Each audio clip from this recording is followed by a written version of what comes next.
nous avons mis au jour les vestiges exceptionnels d'un complexe religieux byzantin. L'église s'étend sur une superficie d'environ 1,5 dунам. Imaginez, enfouie sous des siècles de boue et de silence, une simple inscription, quelques lignes de grec ancien, a refait surface et pourrait bien bouleverser les fondements de la théologie chrétienne. Non pas à Rome, du moins pas en théorie, mais en Galilée, là où tout a commencé. Des archéologues viennent de découvrir ce que certains considèrent comme la plus importante découverte biblique depuis le premier pas sur la Lune. Une église byzantine vieille de 500 ans, cachée près du lac de Tibériade, peut être construite sur le site même de la ville natale de Pierre, André et Philippe. À l'intérieur, un message figé dans le temps, une mosaïque si bien conservée qu'elle semble avoir été peinte hier, proclamant Pierre non seulement apôtre, mais chef des apôtres, détenteur des clés du royaume des cieux. Ce n'est pas seulement de l'histoire, c'est une véritable bombe théologique. Un message divin gravé dans la pierre qui pourrait bien avoir fait basculer l'un des débats les plus controversés de l'histoire chrétienne. Que signifie-t-il et pourquoi est-il passé sous silence? Restez avec moi, car cela change tout. La découverte qui a bouleversé la société.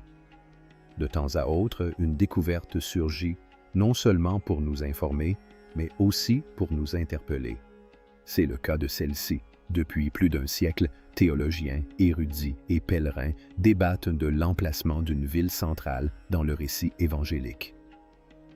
Un lieu nommé Béthada, mentionné à plusieurs reprises dans le Nouveau Testament, est reconnu comme la ville natale de trois apôtres, Pierre, André et Philippe. Jean 1. 44 l'affirme clairement. Or, Philippe était originaire de Béthada, la ville d'André et de Pierre. Mais où se situait précisément Béthada? Cette question a longtemps plané sur les études bibliques. Les théories étaient nombreuses, les preuves rares et les débats souvent stériles. Jusqu'à présent, sur la rive nord du lac de Tibériade, à proximité des eaux foulées jadis par le Christ, une équipe d'archéologues dirigée par le professeur Moray Avium et le docteur Stephen Notley a mis au jour les ruines d'une église de l'époque byzantine, enfouie sous des couches de terre depuis plus de 400 ans. Et à l'intérieur de cette église, leur découverte dépassait le simple cadre archéologique. C'était un enseignement théologique. Au centre de l'ancienne mosaïque, gravée en grec ancien, brillait une inscription qui mentionnait directement Pierre, non pas comme un simple apôtre ou disciple, mais comme le chef des apôtres et le détenteur des clés du royaume des cieux. La formulation est sans équivoque. Elle fait écho aux paroles de Matthieu 16, 19, où Jésus déclare à Pierre « Je te donnerai les clés du royaume des cieux.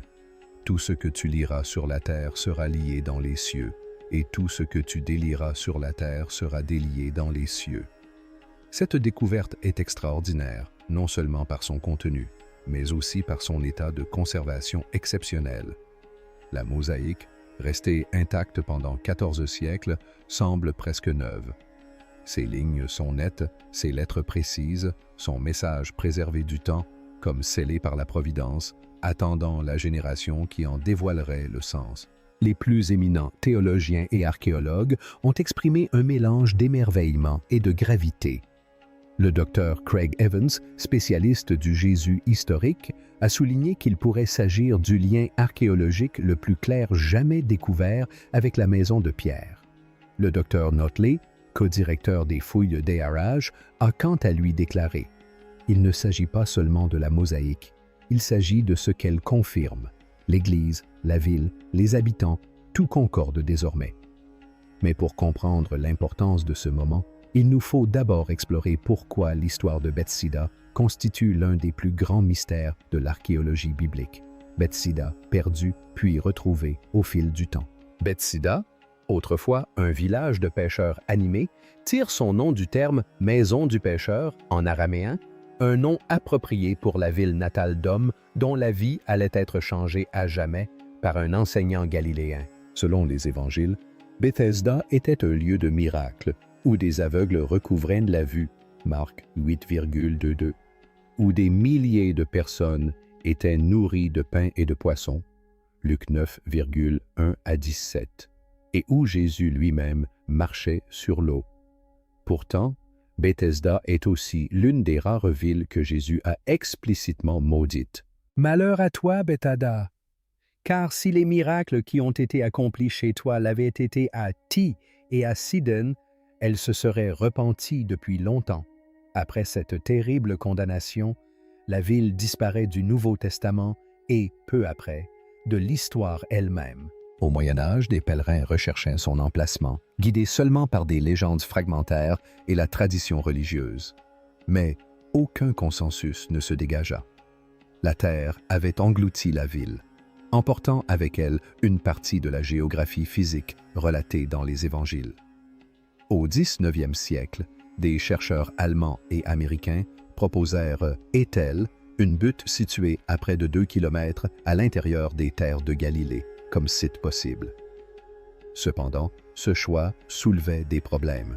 L'éloignement de l'eau était important. Plus important encore, le site ne présentait aucun vestige romain clair du 1er siècle qui aurait permis de le situer à l'époque de Jésus. Et pour un village de pêcheurs, son emplacement paraissait peu logique.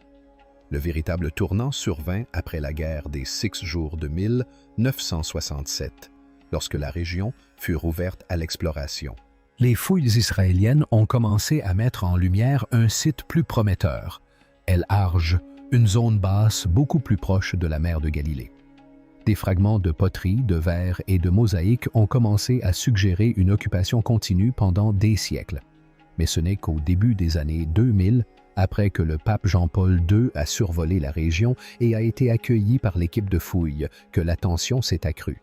On lui a offert une réplique d'une ancienne clé en bronze découverte sur le site.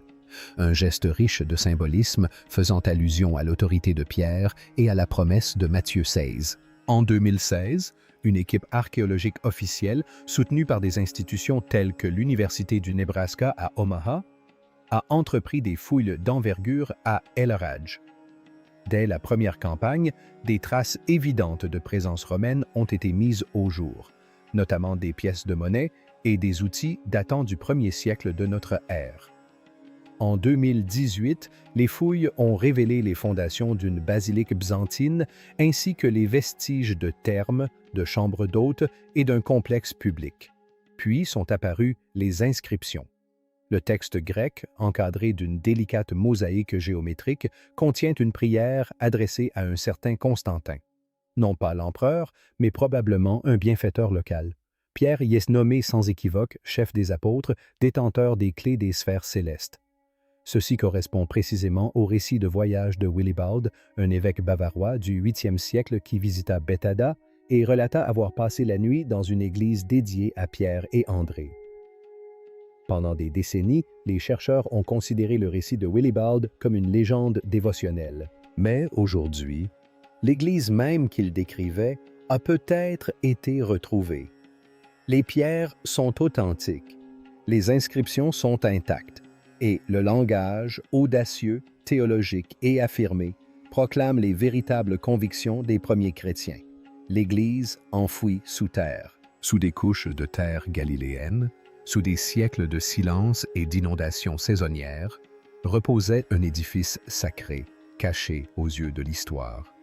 Il demeurait silencieux tandis que des royaumes s'élevaient et s'effondraient, que des empires naissaient et disparaissaient, que les cartes se redessinaient et que les traditions religieuses se divisaient. Puis, en 2016, les pèles rencontrèrent la pierre. Les fouilles de l'Araj commencèrent par des questions, mais apportèrent rapidement des réponses. En quelques semaines, les archéologues mirent au jour les fondations d'une église byzantine reposant sur des strates romaines encore plus anciennes, une chronologie verticale de culte, de dévotion et de continuité. Ce qui émergea n'était pas simplement un lieu de prière. C'était un complexe comprenant une église, des thermes et ce qui semblait être une ancienne auberge ou un hôtel monastique, précisément le type d'infrastructure que l'on attendrait d'un site visité par les premiers pèlerins chrétiens. Et c'est là que l'Écriture fit son retour. 3 inscriptions grecques distinctes furent découvertes incrustées dans la mosaïque du sol de l'Église. 2 étaient fragmentées, mais la 3e, conservée en parfait état, porte en quelques lignes tout le poids de 1000 ans de théologie. Dans un élégant cadre circulaire de mosaïque de pierre, l'inscription se lit comme suit. L'ensemble des travaux de pavage du diasaint en mosaïque fut réalisé par le zèle de Constantin, serviteur du Christ pour le chef des apôtres et détenteur des clés des sphères célestes. Saint Pierre intercède pour lui et ses enfants. Il ne s'agit pas d'une métaphore poétique, mais d'un langage liturgique et théologique précis. Pierre n'est pas simplement désigné comme disciple, mais comme chef des apôtres, un titre qui implique non pas l'égalité, mais l'autorité. Il est également fait référence à lui comme détenteur des clés, une expression qui fait écho aux paroles du Christ dans Matthieu 16,19 et qui s'enracine dans l'imagerie messianique d'Isaïe 22,22, où les clés symbolisent la succession dynastique et la gestion exclusive. L'emploi d'un langage aussi élevé n'est pas fortuit. Il reflète les croyances des premiers chrétiens byzantins, non seulement au sujet de Pierre, mais aussi au sujet de ce lieu précis. Plus étonnante encore est la parfaite concordance de cette découverte avec le témoignage de Willibald, évêque bavarois, qui, en 725, relate avoir passé la nuit dans une église de Béthada dédiée à Pierre et André. Ses écrits décrivent un lieu au bord de l'eau, doté d'installations pour les hôtes et empreint d'une atmosphère de recueillement. Pendant des siècles, le récit de Willibald a été accueilli avec suspicion, les chercheurs modernes le considérant comme une exagération pieuse ou une version romancée de la vie de pèlerin. Mais aujourd'hui, l'Église, son agencement et la pierre de dédicace correspondant parfaitement à sa description, le texte de ce voyageur médiéval prend une toute autre dimension. Témoignage oculaire. L'Église enfouie sous terre a préservé bien plus que des noms et des prières. Elle a préservé la mémoire, elle a préservé la foi, et ce faisant, elle nous offre un trésor rarissime en archéologie biblique, un lien entre le témoignage textuel et la réalité matérielle. Ce lien nous amène à une question bien plus pressante. Non seulement la nature de ce lieu, mais aussi son importance. Car une fois le site confirmé, il nous faut nous interroger sur ce qu'il confirme. Pourquoi est-ce si important?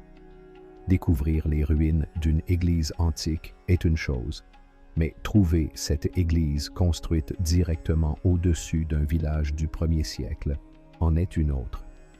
Un village dont la situation géographique et l'histoire correspondent à celle des évangiles. Un village qui pourrait bien être le lieu de naissance de Pierre, d'André et de Philippe. Il ne s'agit pas d'une coïncidence poétique ni d'un mythe pieux.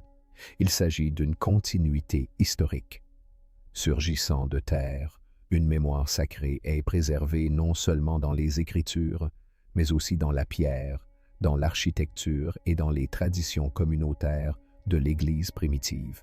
L'église d'El Hadj, probablement construite au 5e ou 6e siècle, n'a pas été placée au hasard. Les premiers chrétiens n'ont pas disséminé leurs églises de manière aléatoire. Ils les ont construites intentionnellement sur des lieux qu'ils vénéraient, sur des lieux chargés de souvenirs, sur des lieux où ils croyaient que Dieu était intervenu. On retrouve ce schéma dans toute la Terre sainte. L'église de la Nativité se dresse à Bethléem, au-dessus de la grotte où l'on pense que le Christ est né. L'église du Saint-Séphilé s'élève à Jérusalem, sur le site traditionnel de sa crucifixion et de sa résurrection. L'Énonciation à Nazareth commémore le message de l'ange à Marie. Et aujourd'hui, Béthada, longtemps sujette à débat et tombée dans l'oubli, renaît peut-être sous des marques similaires de mémoire sacrée. Les bâtisseurs de cette église n'avaient pas accès à l'archéologie moderne, au GPS, ni à la datation au carbone 14. Ils possédaient seulement la mémoire vivante, la tradition orale et une conscience aiguë des lieux. une proximité non seulement temporelle, mais aussi de confiance. Ils savaient où construire car le souvenir des événements qui s'y étaient déroulés était encore vivace. Les vestiges d'élarage confirment la vitalité de la vie en ce lieu au 1er siècle. Pièces de monnaie, céramique, outils et structures témoignent de l'activité et de la prospérité d'un village de pêcheurs. Il ne s'agissait pas d'un simple emplacement hypothétique. C'était un lieu habité, avec de vraies histoires et peut-être même de véritables apôtres. Et dominant tout cela, une église. Une église non pas dédiée à une figure quelconque, mais à Pierre, l'homme à qui Jésus a dit « Je te donnerai les clés du royaume des cieux ». Ce seul fait serait extraordinaire. Mais l'inscription découverte à l'intérieur de l'Église va plus loin.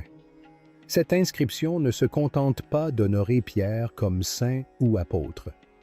Elle le nomme chef des apôtres, un titre qui n'est pas un respect passager, mais une conviction théologique. Le mot employé, kurios, est sans ambiguïté. Il implique le leadership, la prééminence parmi les 12. Il identifie Pierre comme celui qui se distinguait des autres, non par hasard, mais par la volonté divine. De plus, il est important de noter que l'inscription n'a pas été rédigée en latin, qu'elle ne provient pas de Rome et qu'elle n'est pas liée à une revendication papale ultérieure. Elle a été écrite en grec et intégrée à la mosaïque du sol par des chrétiens byzantins bien avant le grand schisme, dans une région plus proche des apôtres, tant par le temps que par l'espace. Ceci est d'une importance capitale, car cela nous indique que l'idée de la primauté de Pierre, de son autorité unique parmi les apôtres, n'était pas une invention romaine. Elle était déjà profondément ancrée dans la pensée et le culte de l'Église primitive indivise, en Orient comme en Occident. Enfin, le second titre, celui de détenteur des clés du royaume des cieux, est peut-être le plus frappant.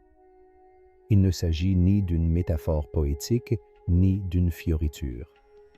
C'est une référence directe à Matthieu 16,19, un verset qui constitue depuis des siècles un fondement de la théologie catholique.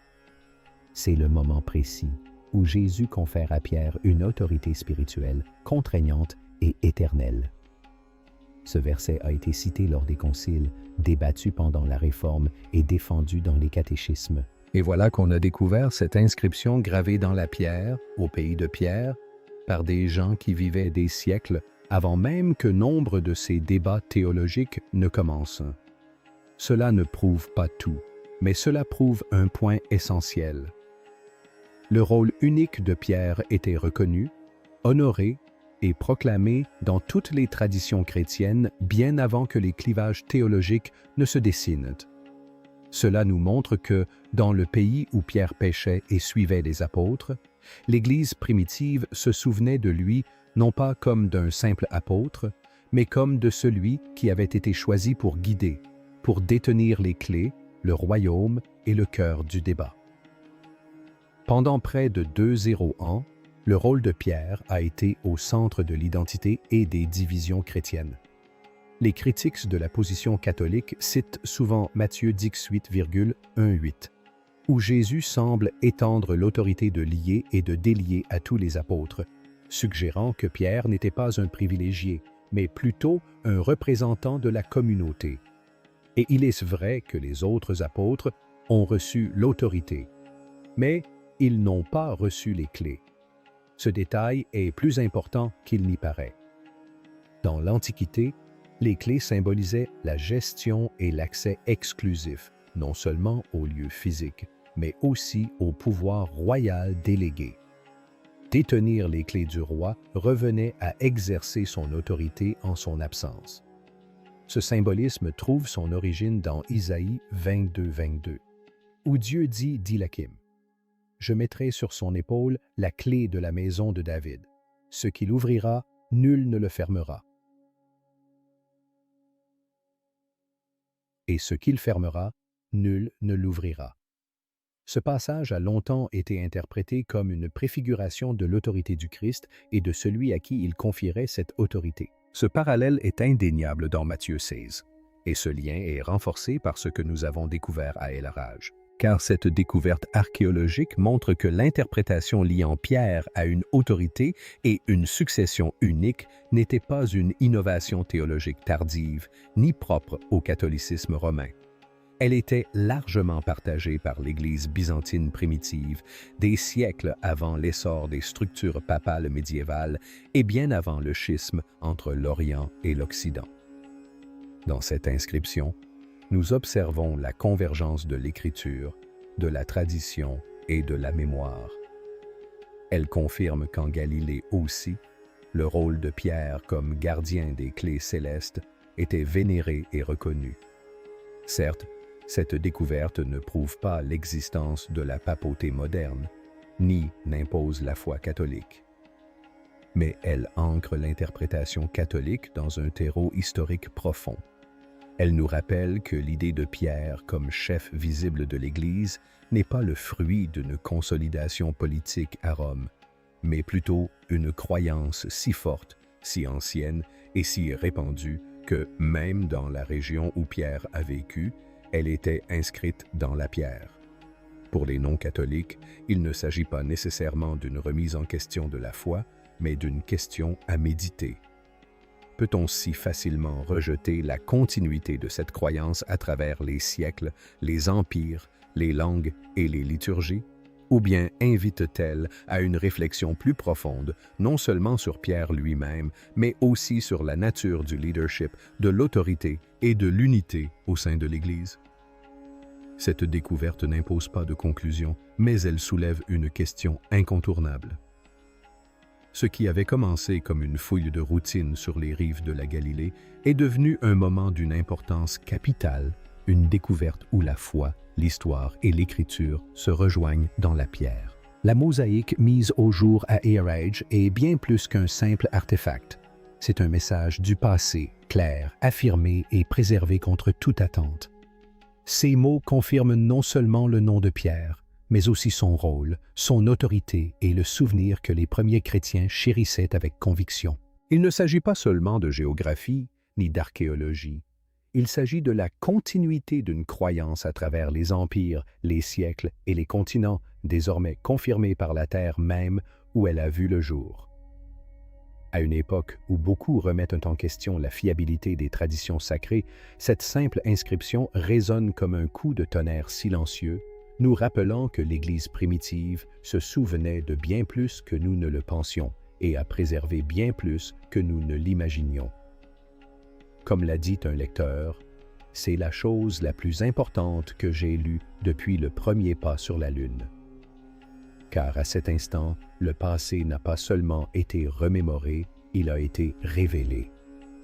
Et désormais, la question n'est plus de savoir si cela s'est produit, mais ce que nous ferons de ce que nous savons maintenant. L'histoire et la foi se sont heurtées, et la poussière retombe encore.